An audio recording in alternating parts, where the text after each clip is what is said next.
কিরে, কখন থেকে ডাকছি, শুনতে পাচ্ছিস না? ব্যালকনিতে কি করছিস এতক্ষণ ধরে? আরে এই যে দেখো, এই যে বন্ধুরা তোমাদের দেখিয়েছিলাম না, এই যে কলকাতায় যাওয়ার আগে যে দেখো 3টে স্ট্রবেরি হয়েছে, এখানে আর একটা ছোট হয়েছে। তো কুম্ভুতে গেছিলাম, ওখান থেকে এসে দেখি এই যে স্ট্রবেরি দুটো পুরো কালো কালো হয়ে গেছে। আমি তখন থেকে এই যে গাছের স্ট্রবেরি আমি কদিন থেকে ভাবছি কাটবো কি কাটবো না, কাটবো কি কাটবো না।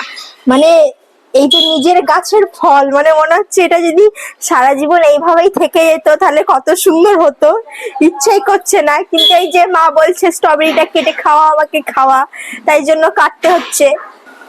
আর আরেকটা জিনিস তোমাদের আমি দেখাচ্ছি, লেবু গাছ এনেছিলাম, লেবু গাছে আবার ফল ধরেছে। ক্যামেরাটার দিকে নিয়ে আসো। আর এই যে দেখো সব গাছ আমার, আর এখানে দেখো দুটো জবা ধরেছে গাছে, কি সুন্দর। আর এই যে দেখো, দারুণ কালার তো জবাগুলোর। হ্যাঁ, আর এই যে এখানে এসো, এখানে এসো,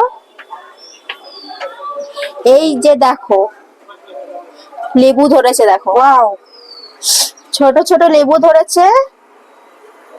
তো এখন স্ট্রবেরিটা কাটবো, চলো। আর তোমরা যদি খেতে চাও তাহলে চলে এসো।